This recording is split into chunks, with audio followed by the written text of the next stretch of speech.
know that you're here to be the floor that Iuno's feet touches, and maybe you want to admire that view from atop, but Iuno is the next Aero Gauntlet bow-wielding 5-star being released in Wuthering Waves, and we are going to be learning everything about our Aero Priestess, from her kit, echoes, weapons, and team options to the intricacies of her footprint, as well as how vital she is for Augusta. We've got a lot to learn, as Iuno functions as a high damage dealer and potential healer, so she has stocks to the moon for future characters. My name is VoidEnigma, and the feet jokes will subside as the video goes on, so I'll put my foot down on the matter, and let's actually get into learning about Iuno and controlling the moon. Am I right? Iuno is an Aero Gauntlet user who specializes in buffing heavy attackers and dealing resonance liberation damage. She excels at dealing quick damage and buffing all teammates inside her domain, as well as healing her team. She provides herself with shielding when she's on field, but that shielding will actually not go to other characters, and she is able to quickly weave in and out of combat thanks to her smooth rotation. The trick to mastering Iuno is to master her lunar cycle, so let's examine just how that works. To start the lunar cycle, you need to do one of the following. Simply cast a Resonance Liberation, or casting her Enhanced Resonance skill after the 3 following actions. Her Basic Attack 3, her Intro skill, or her normal Resonance skill.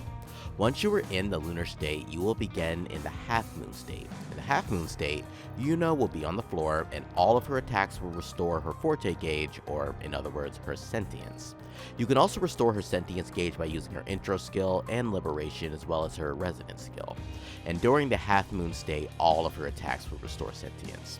By casting the heavy attack, Iuno will dip into the underworld and rise above the battlefield into her new moon state. This is where she'll be doing the majority of her damage and build towards her finisher. She will be able to glide around the air and rain down arrows from above, but you'll mainly be spamming her resonance skill, as well as basic attacks when her resonance skill is on cooldown. This will deplete her gauge, heal her allies, and rapidly fill her forte gauge. You can continue to swap between these two modes, being half moon and new moon, but you'll mainly be staying in the new moon state to keep firing off attacks until her forte is finished. Once her forte is full, then she'll actually be able to activate her enhanced heavy attack, which is going to be giving some more buffs. This is what we call the absolute fullness, which will end the lunar cycle and give a new buff, dubbed Full Moon Domain, and this does quite a few things. Firstly, it's going to be healing the team's HP and stamina every few seconds, and it's going to grant a 40% damage amplification buff, well, maxing out at 40%, based on the amount of shields that you actually receive. 10 stacks for 4% damage amp each. She actually has a passive that makes this actually begin at 5 stacks, so that means that Iuno gives herself 5 stacks of this so that she'll be able to get that 20% damage amplification, but for new characters coming in, they'll actually have to make their own shields, which is kind of a bummer. That, alongside with their outro that deals some arrow damage and amplifies heavy attacks by 50%, creates a stellar unit that is Iuno. Additionally, using her outro skill during her enhanced heavy attack won't cancel either attack, which is pretty cool. She also grants herself a small shield every time that she uses practically any attack, so she can be pretty sturdy in combat. But again, she won't pass the shield on to anyone else, so keep that in mind. So Iuno's rotation is pretty simple. She'll use her intro skill to fill her forte by almost half, and then she'll use her liberation to start the lunar cycle and finish out filling up her forte. Once that's actually filled, you'll be able to put herself into her half moon mode by either using a heavy attack, or you can follow up with either a resonance skill or anything else. Then, you can immediately cast her heavy attack to actually go into the new moon state, fire off all of your arrows by spamming her resonance skill and basic attacks from above until her forte is filled, cast her heavy attack to get the full moon buffs, and then swap off to your main damage dealer. Very simple sub DPS with the potential to be a main DPS. Iuno is a direct upgrade to Mortifi, first and foremost, and her outro skill amplifies heavy attack damage by a substantial 50%, which is a major step up from 34%, as well as dealing a nice chunk of arrow damage. Her damage also far exceeds Mortifi, and her buff is just superior, so sadly, our lab gunner has been power crept. However, is the upgrade truly worth it? We'll talk about this more in the team section, so stick around and let's learn about her echo options in the meantime. Iuno is another character that uses the Crown of Valor echo set. She gains so much shielding that the passive is very easily fulfilled. You'll want to go with either crit rate or crit damage for the main piece, and arrow damage bonus, or attack for the elite pieces, and attack for the common pieces of course. But which main echo do we actually want to go with? Well, Mia's discarded corpse has become quite the disaster, and while that is a tragedy, at least Iuno will be able to use that echo and make a really good use out of it. Lady of the Sea grants arrow damage and liberation damage bonus passively, so slot that into your main echo slot and you'll be good to go. Make sure that you equip another 2-piece set alongside that 3-piece Crown of Valor set. You have 4 options to go through, but anything that gives arrow damage bonus or attack percent, and you'll be good to go. Building Iuno is actually super flexible in this case, as she has so many options. For substats, you'll want at least 120% energy regen, and this is because of how important her liberation is to start her rotation.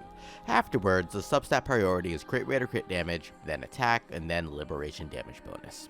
Let's talk about weapons, and although Iuno uses her feet more than her hands in combat, she's still rocking 2 solid gauntlets into battle, so let's check out her options. Her signature weapon is pretty damn good. 36% crit rate, 12% attack, casting an intro skill or liberation skill increases her liberation damage, and gaining a shield actually allows her to ignore up to 35% of the enemy's defense, stacking up to 5 times and 7% force stack. Good stuff. This weapon is mandatory for those who want to actually run Iuno as a main carry, but remember that her designated role is that of a support. She does deal quick damage, but most of her team's damage potential still comes from the main carry. So while this weapon is exceptional, it isn't required, since we have other characters that fully utilize her substantial buffs. Now if you're lucky enough to have Verity's handled, then you're actually set. This weapon gives a nice 24% crit rate buff, and the passive perfectly matches Iuno's playstyle. When she uses her liberation, she'll get a substantial liberation damage boost, and this gets extended by 5 seconds each time that she casts a resonant skill, which is quite often during her gameplay. A perfect alternative if you actually have Xin Liao's signature. If you don't have either of those options, then the new Battle Pass weapon is designed for her. Ether Strike gives a nice crit damage boost, up to 40%, and it also increases her liberation damage by a large margin, as well as a little bit of attack percent. A good replacement if you lacked any of the other options. And if you're like me, you don't have any of those options, then you're going to have to either slap on the other Battle Pass weapon, Stonard, which gives a lot of liberation damage bonus at the cost of just, using a resonant skill, which you'll be doing. Of course, as a last resort, Abyss Surges exist, and it's not the best option for her. It gives her a little bit of energy regen, but the passive is just useless on her. And the attack percent, while being kind of okay, it's not crit rate or crit damage, so it's less desired. Overall, her signature is a very phenomenal option, but she is a support. Her damage can be pretty good, but it still is going to cap out at a certain amount. Just really weigh your options and just know that getting another character is much better than getting her weapon. So if you think you're going to get a future character, then you can just use her with Abyss Surge and she'll still do her job of being a very good buffer. But if you want Iuno to just do that much more damage, then grab her signature. Alright, team options. Remember how I said that she just power crept Mortifi? This means that Gian, Augusta, and Zani have just gotten substantial boosts to their teams. First and foremost, she heals for a decent amount, so you don't actually need any sustain for these teams. That doesn't mean that characters like Shorekeeper is still not their best third option, but if you have a triple damage dealer team in the future, then that can actually be a really good deal. And for Zani, it's even better, but we'll talk about her in just a second. Gian and Augusta are characters that love Iuno, like a lot, because remember, while Mortifi does provide a ton of buffs, Iuno's personal damage is just on another level compared to Mortifi. So the overall team will still be doing substantially more damage, and Gian will be hitting just a tad bit harder because Mortifi does give a ton of attack percent as well. Augusta, however, will get full access to the passive for a substantial 90% damage amplification, quite literally doubling her damage. For a team of Zani though, you could run her with Phoebe and Iuno, where Iuno will heal and buff Zani, and Phoebe can just keep applying Spectral Frazzle and keep the cycle going, and you can even use Spectrover instead of Phoebe in this case to do the same thing.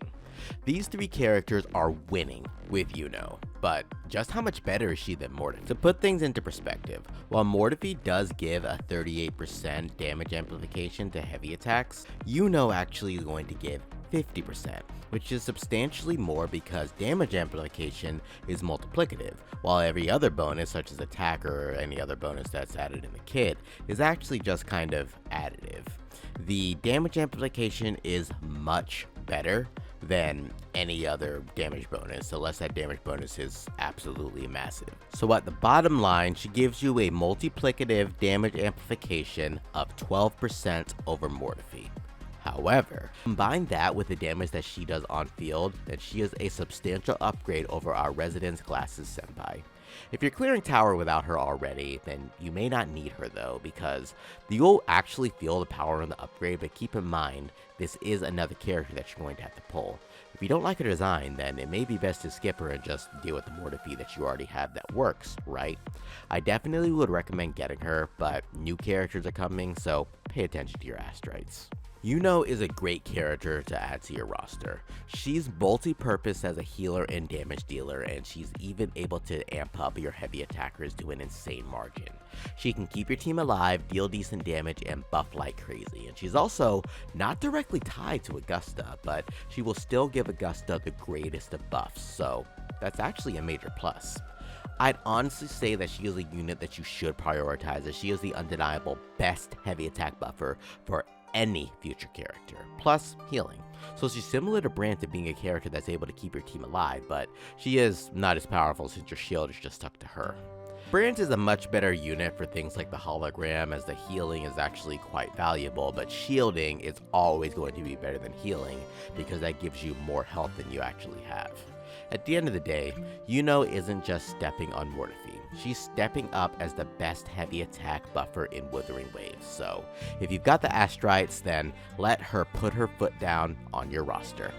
So to sum it up, the totality of the situation is, be prepared to sniff, because them toes are going to be in your face when you're using Iuno.